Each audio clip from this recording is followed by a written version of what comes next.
हाँ, देखो हमारा जो नेक्स्ट चैप्टर आता है तो वो आता है बायोटेक्नोलॉजी।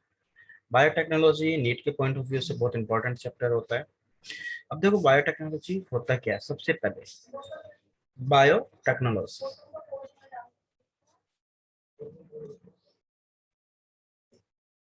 बायोटेक्नोलॉजी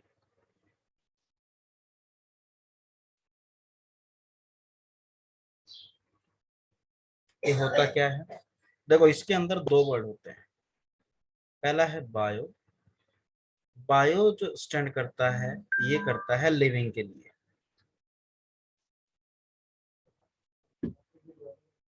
और दूसरा वर्ड होता है technology.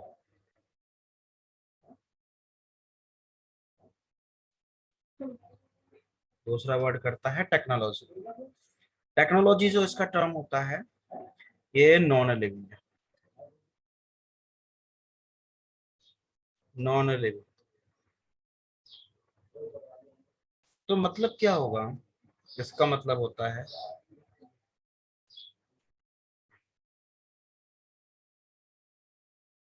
Living organism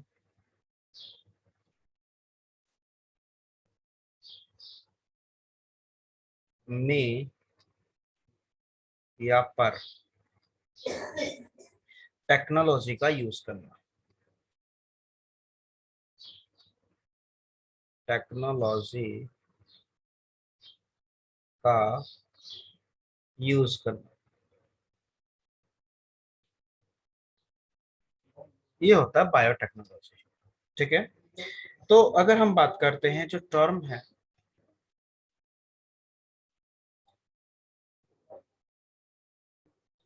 term given by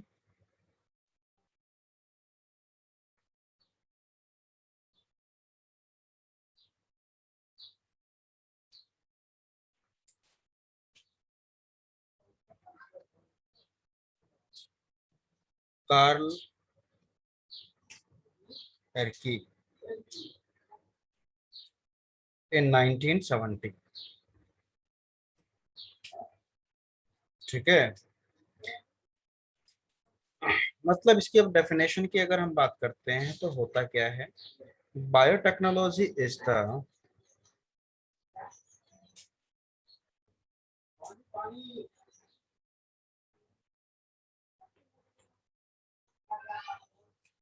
biotechnology is the use of living living organism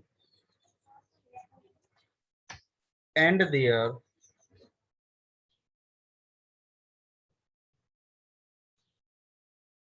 living organism and their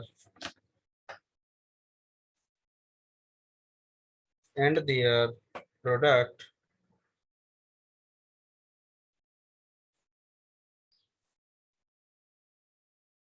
to generate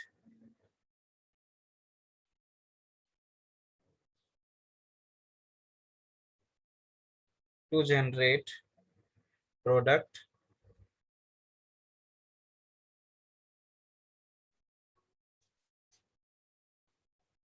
product and services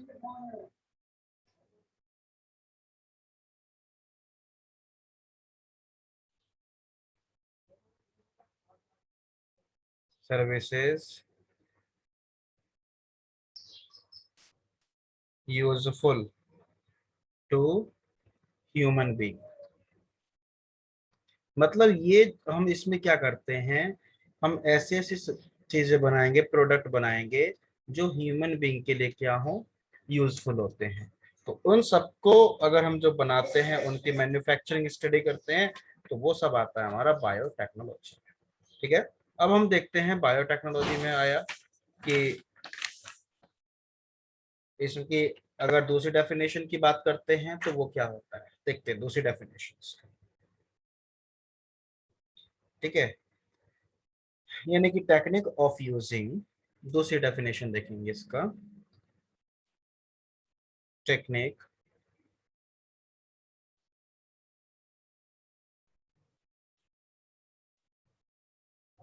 technique of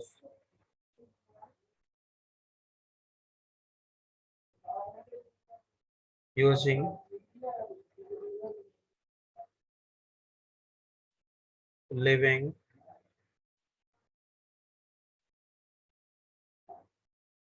organism, comma, their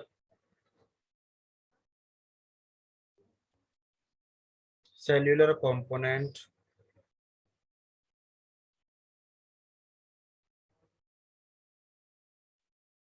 or enzyme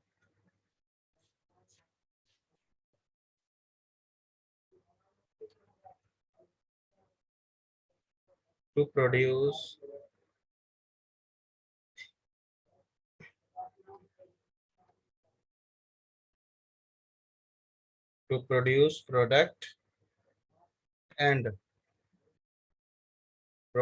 and processes useful to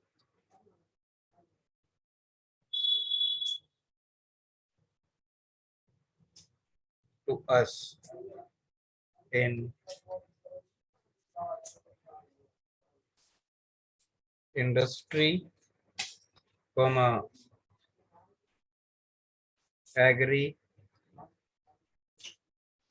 agriculture,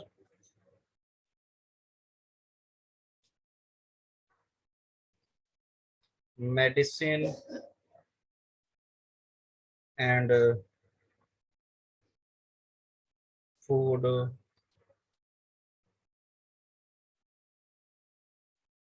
processing, ये उसमें सब चीजें use होती हैं।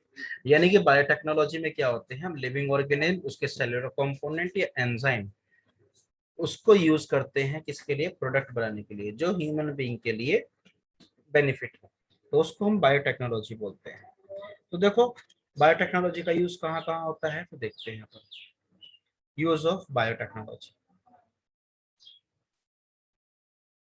Use of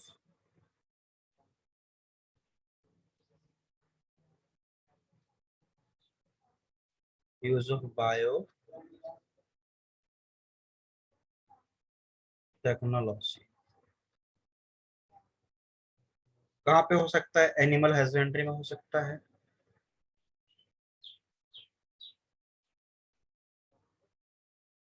animal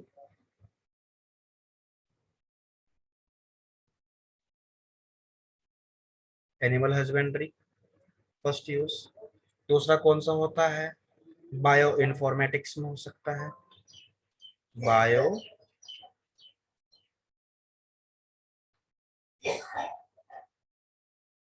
bio informatics में हो सकता है। और कहाँ हो सकता है, plant agriculture, plant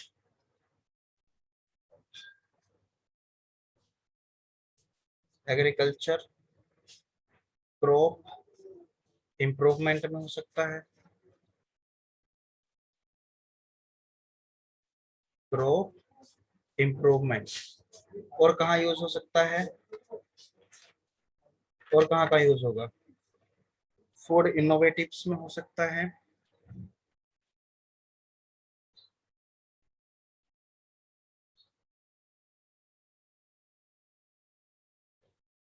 food innovative में होगा।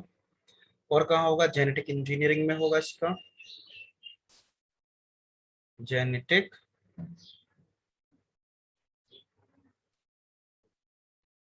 इंजीनियरिंग में हो सकता है। और कहाँ होगा, अगर हम देखें इसको, energy and environment management,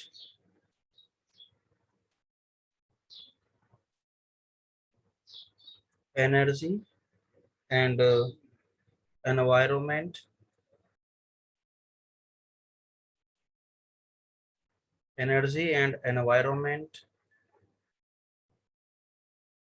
management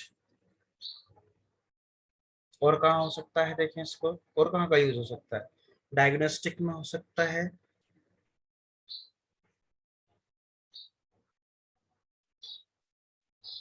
diagnostics में हो सकता है। ठीक है, तो ये सब इसके क्या है, यूज होते हैं। या फिर हेल्थ फार्मास्यूटिकल्स भी लिख सकते हो,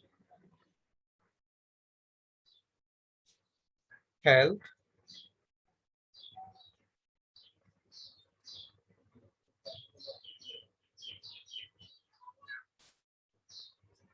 हेल्थ फार्मास्यूटिकल्स।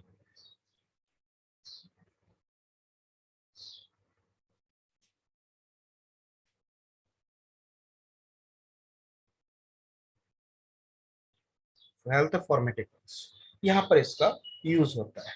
अब देखो, मैं बायोटेक्नोलॉजी की फेजेस की बात करता हूँ, तो फेजेस ऑफ बायोटेक्नोलॉजी तो होती है, क्या होती है, दो, phases of,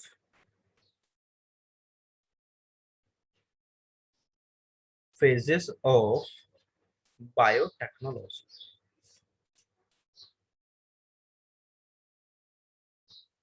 phases of biotechnology.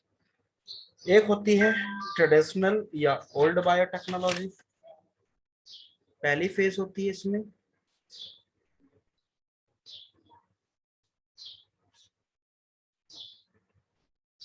Traditional या फिर ओल्ड बायो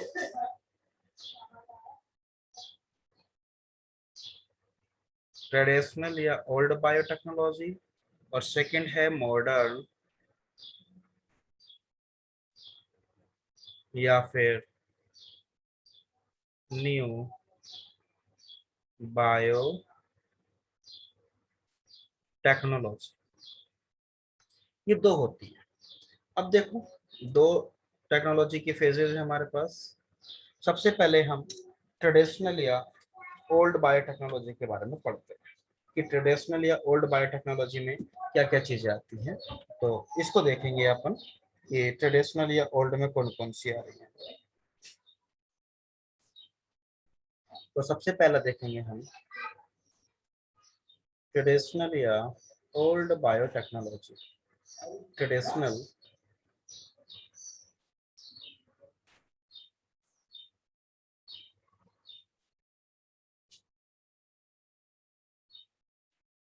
ट्रेडिशनल या फिर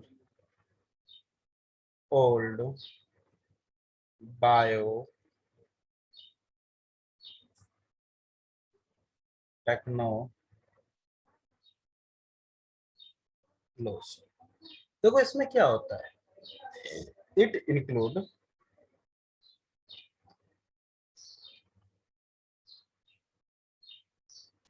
includes the processes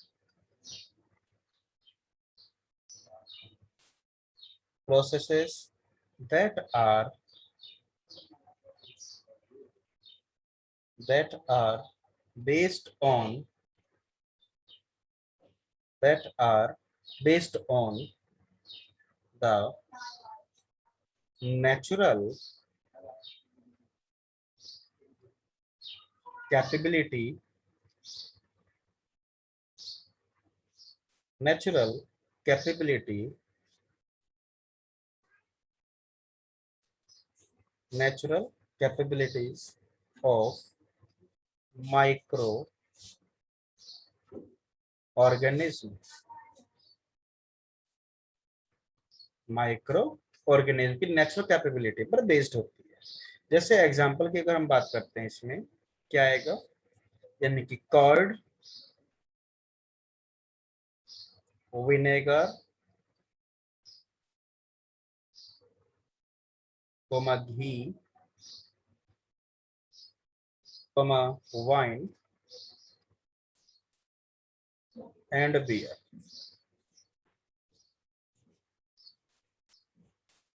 and beer,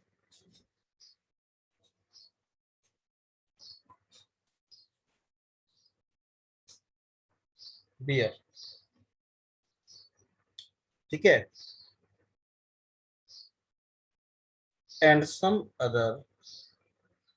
and other alcoholic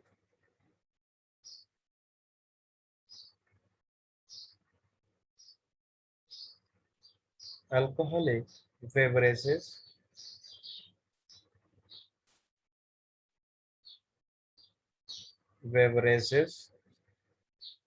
like idli, dosa, paneer, and some other food. ठीक है, ये जो प्रोड्यूस होते थे वो सब ट्रेडिशनल बायोटेक्नोलॉजी से यूज बनते थे। मतलब पहले से हम जो यूज कर रहे हैं टेक्नोलॉजी, तो वो हमारी ट्रेडिशनल बायोटेक्नोलॉजी है। ठीक है, तो अगर हम इसको और सिंपलाइज देखें, इसको इजी वे में देखें, तो यानी कि इट इज बेस्ड ऑन, और सिंपल लैंग्वेज में it is based on natural natural efficiency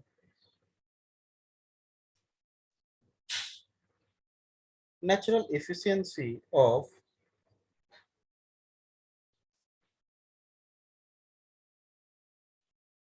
efficiency of organism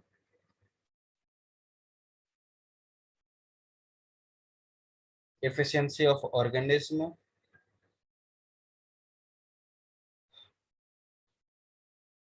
used to produce used to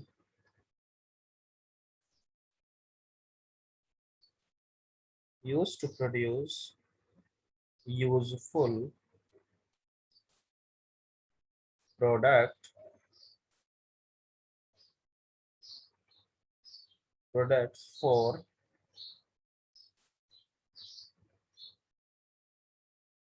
human being useful product for human being. ये बेसिकली नेचुरल कैपेबिलिटी पर based होती है और इसमें कुछ भी नहीं। ठीक है, हाँ।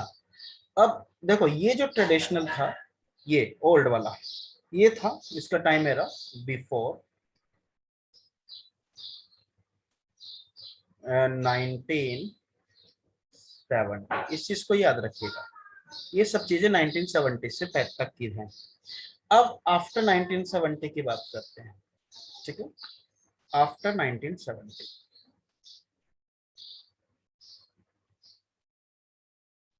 आफ्टर 1970 सॉरी, तो इसको हम बोलते हैं मॉडर्न बायोटेक्नोलॉजी।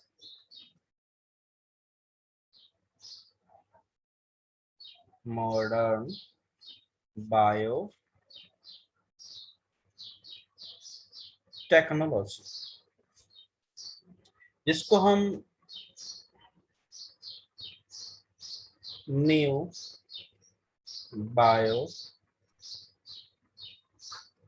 टेक्नोलॉजी भी कहते हैं। ये क्या है, इसमें क्या होता है, यानी कि इट इज द, क्या होगा इसमें देखेंगे, it is the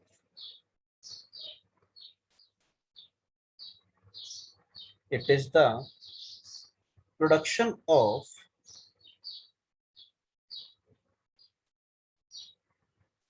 it is the production of useful production of useful product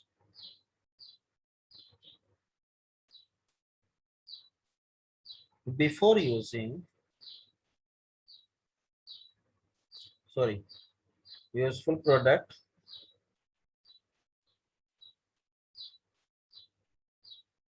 by using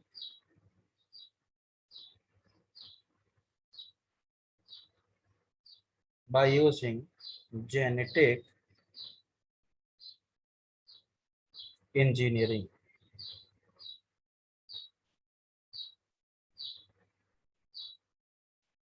by using genetic engineering.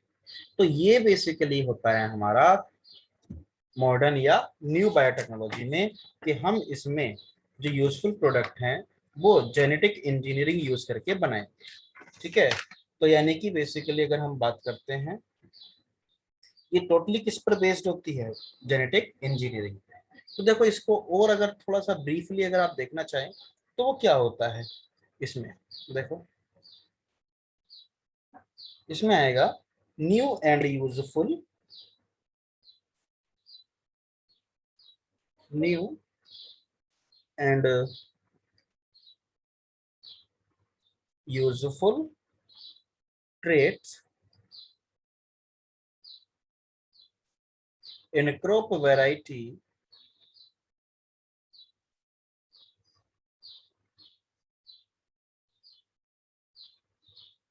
in crop varieties and animal breed are created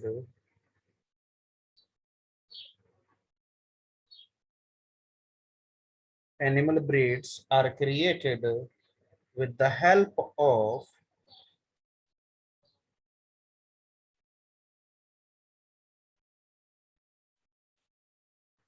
with the help of genetic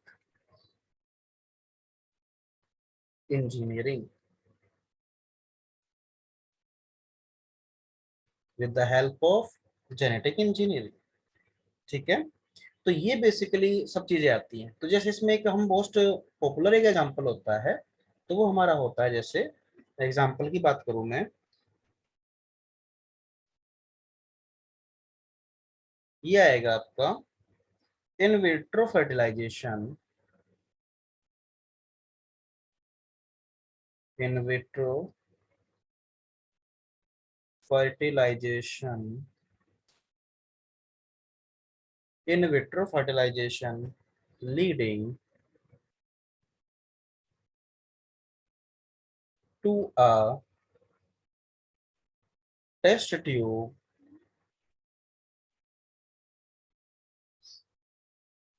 test tube baby. मतलब हम इन vitro fertilisation करा रहे हैं outside the, बात करते हैं in vitro का मतलब अगर हम बात करते हैं कि आउटसाइड द फीमेल बॉडी, तो उसको इन विट्रो बोलते हैं। ठीक है, तो अगर मैं बात करता हूँ इसके बाद प्रिंसिपल्स ऑफ बायोटेक्नोलॉजी, या फिर अदर एंड से हम देखते हैं कि जो बायोटेक्नोलॉजी के जो टू मेन प्रिंसिपल्स हैं वो क्या क्या होते हैं। ठीक है, तो वो देखेंगे। तो सबसे पहले प्रिंसिपल्स ऑफ बायोटेक्नोलॉजी देखते हैं क्या होता है। प्रिंसिपल्स ऑफ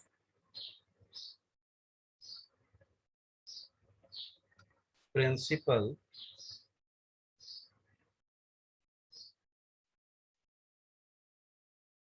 ऑफ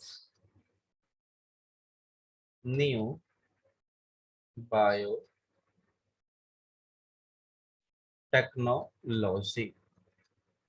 कौन सा प्रिंसिपल है सबसे पहले, इसके टू प्रिंसिपल्स हैं। कितने प्रिंसिपल्स हैं, टू प्रिंसिपल्स हैं। Two main principle involve. ठीक है, तो पहला क्या यानी कि देखते हैं क्या होता है इसमें, formation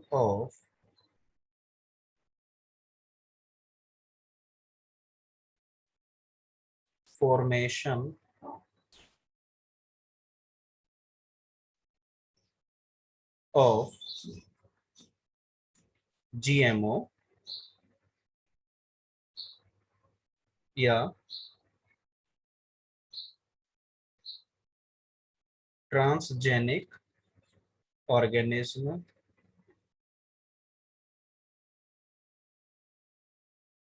organism by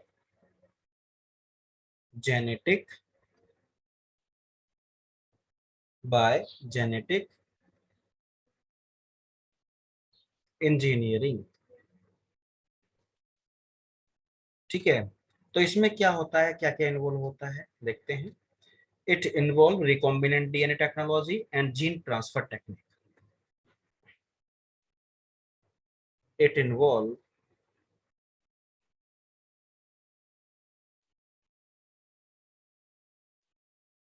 it involve recombinant it involve recombinant या recombinance डीएनए। मतलब क्या हुआ, small r DNA, recombinant DNA technology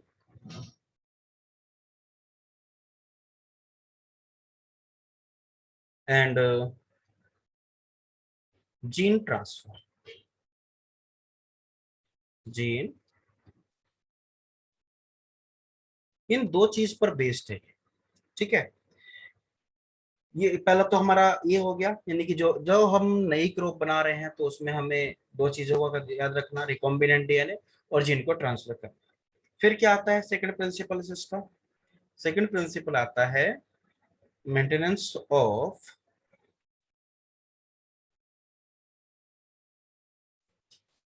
mentee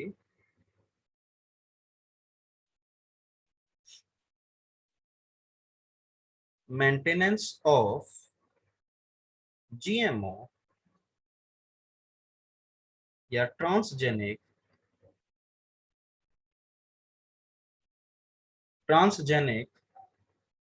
organism organism by large scale culture. तो इसमें क्या होता है, देखो क्यों करते हैं हम लोग लार्ज स्केल में, जीएमओ को बार बार बनाना न पड़े, बनाना न पड़े, इसलिए इसलिए इसका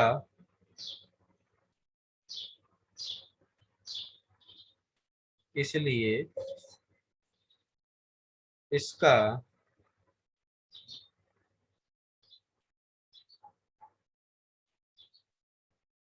मेंटेनेंस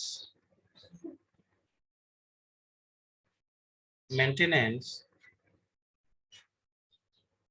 करना जरूरी है।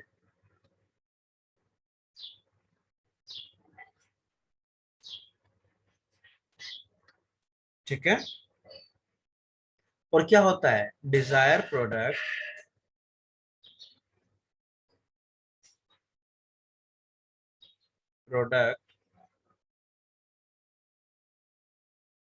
ऑप्टेन होता है।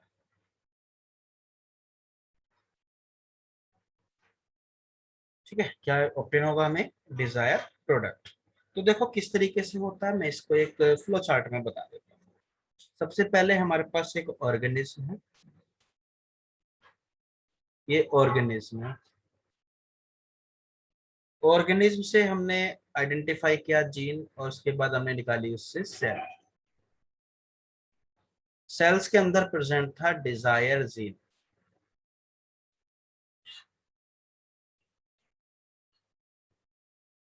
Dzire desire gene, desire gene को हमने vector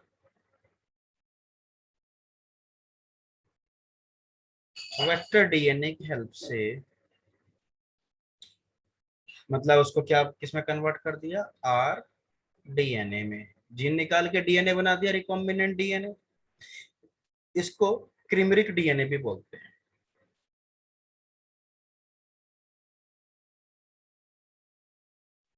क्रिमरिक DNA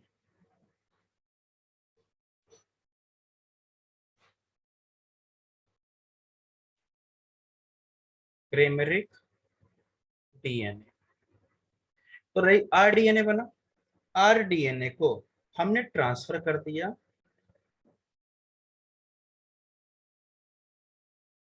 into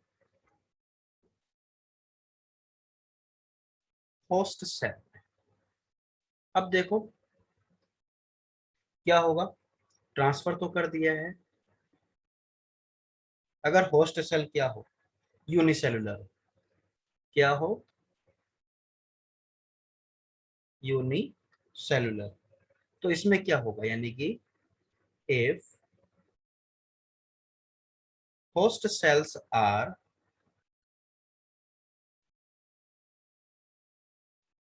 unicellular, then these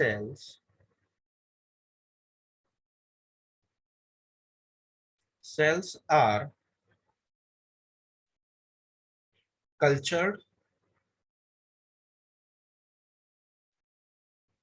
to obtain desired product, to obtain desired product, मतलब डिजायर प्रोडक्ट को ऑप्टेन करने के लिए ये जरूरी होती है। मल्टी सेलुलर ऑर्गेनिज्म, अगर होस्ट सेल हमारा कैसा हो, मल्टी सेलुलर। अब देखते हैं क्या होता है।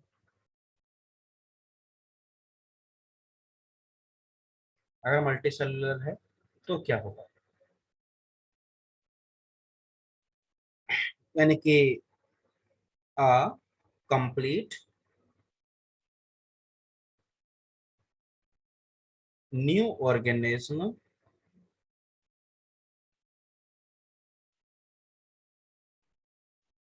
कंप्लीट न्यू ऑर्गेनिज्म जिसको बोलते हैं GMO, genetically modified organism, is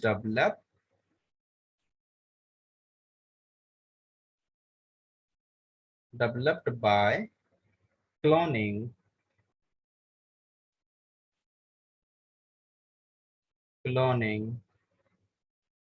technique. Example होता है प्लांट्स, एनिमल्स, ठीक है। तो बेसिकली अगर हम देखते हैं आगे क्या होगा इसमें, हम नया एक ऑर्गेनिज्म बना रहे हैं, तो जीएमओ क्या होता है, जीएमओ को बता देता हूँ मैं आपको यहाँ पर।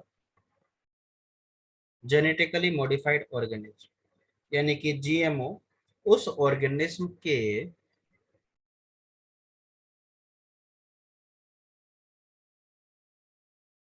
उस ऑर्गेनिज्म के एवरी सेल में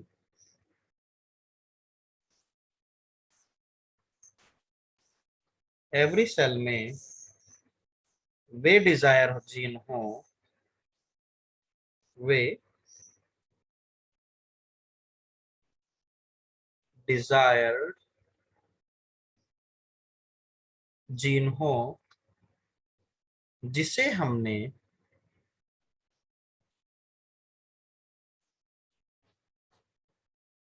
जिसे हमने ट्रांसफर्ड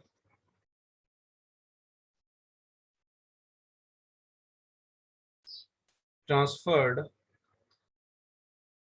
किया है, और यह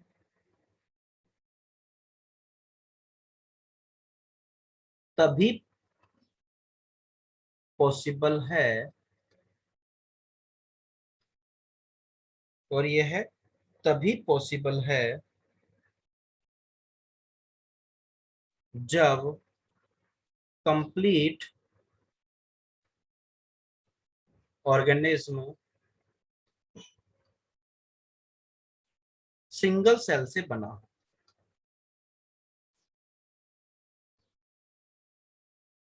मतलब कंप्लीट ऑर्गेनिज्म किससे बना हो, एक सिंगल सेल से बना हुआ हो, ठीक है। तो ये तब भी पॉसिबल होता है जेनेटिक ऑर्गेनिज्म में कि हर एक सेल में हमारे डिजायर जीन हो, अदरवाइज ऐसे पॉसिबल नहीं है, ठीक है। लेकिन अब हमारे सामने दो प्रॉब्लम आएंगी, क्या, कि एक तो भाई हम ये बनाएंगे कैसे, ये तो देखेंगे उसका कैसे बनाएंगे। हाँ, देखते हैं। There were two main problem.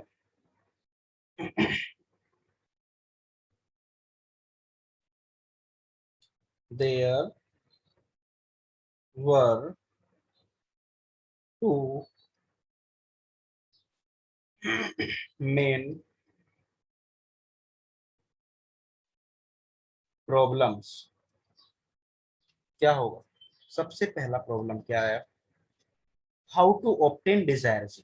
सबसे पहला प्रॉब्लम तो यही आया, how to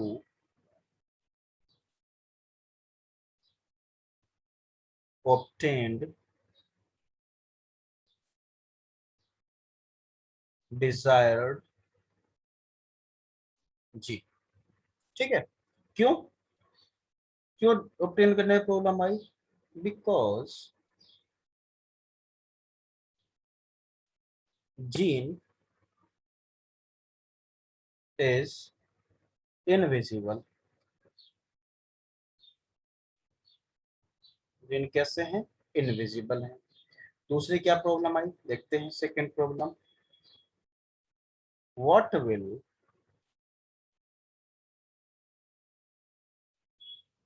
what will be act as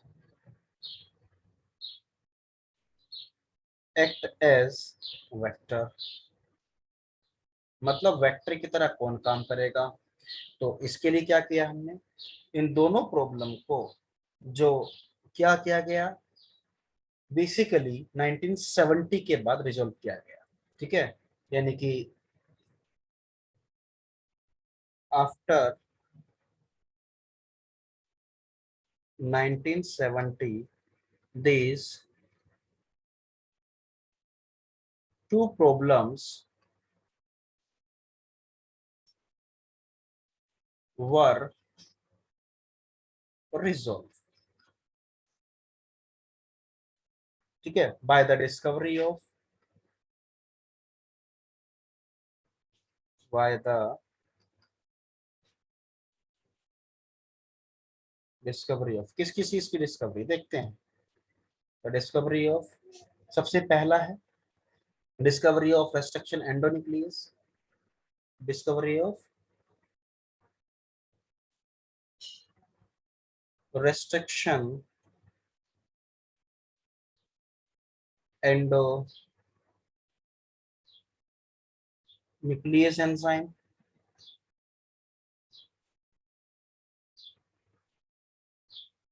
और सेकंड होता है डिस्कवरी ऑफ प्लाज्मिड। ये दो डिस्कवरी हुई जिससे ये क्या हुई, प्रॉब्लम रिजोल्व होगी। अब देखो दो साइंटिस्ट आते हैं हमारे, कौन कौन से, S Cohen and H Boyer, made first RDNA, first RDNA by combining antibiotic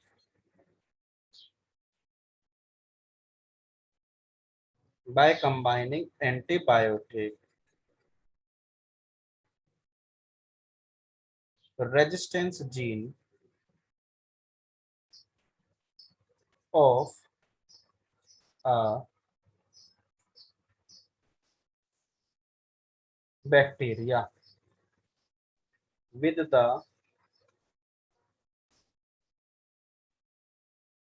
the plasmid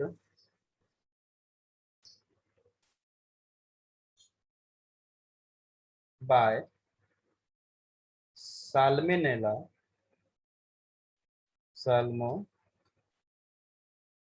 typhimurium।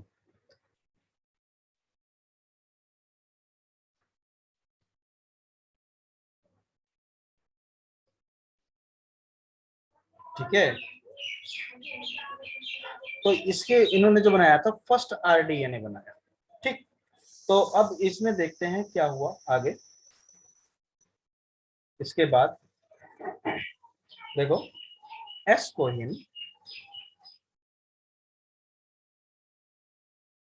एस्कोहिन and H Boyer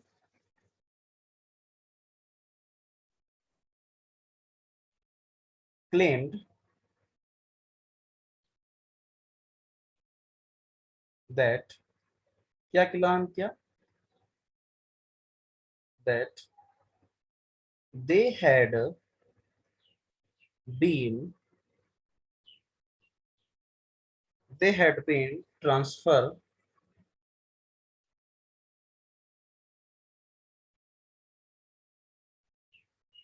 this rDNA, जो रिकॉम्बिनेंट डीएनए बनाया था ना वो वाला आरडीएनए जीन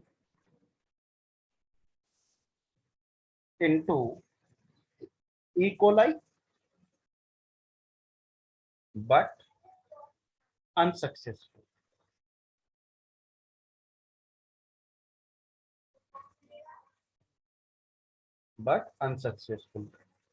अब क्या हुआ, फर्स्ट किसने ट्रांसफर किया, so first successful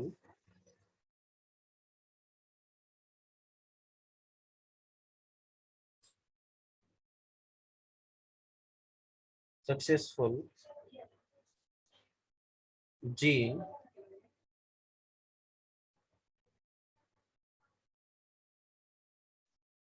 transferred by Paul Berg. Paul Berg ने क्या किया था, सबसे पहले जीन को सक्सेसफुली ट्रांसफर कर दिया था, इसलिए इसको हम बोलते हैं, क्या बोलते हैं, पॉल बर्ग को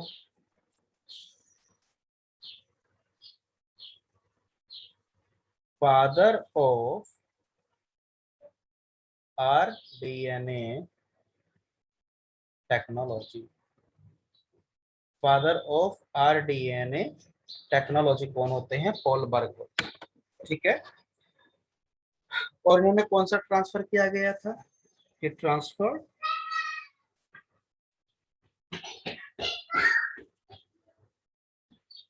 he transferred SV40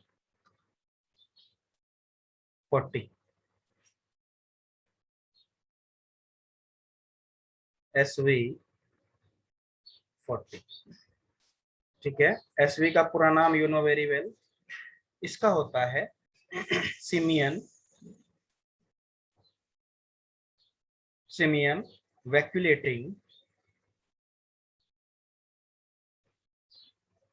वैक्यूलेटिंग वायरस 40। ठीक है, क्या किया गया था इन्होंने, देखो, अ जीन ऑफ, देखते हैं क्या हुआ था इसमें, a gene of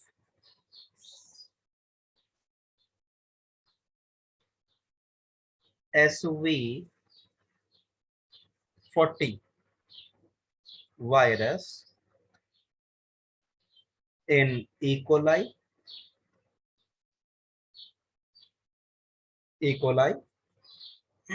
by lambda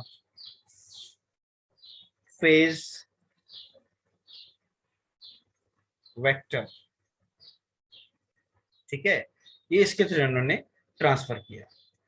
ठीक है, तो अब इसके बाद जो हम पढ़ेंगे वो कल पढ़ेंगे नेक्स्ट क्लास में, जिसके बाद टूल्स एंड टेक्निक आएगा। ये इंट्रोडक्शन पार्ट मैंने कंप्लीट किया बेटा, ये जो पार्ट था हमने पहले भी कवर किया हुआ था गर्ल्स में, लेकिन बॉयज में नहीं था, इसलिए हमने इसको दोबारा किया है।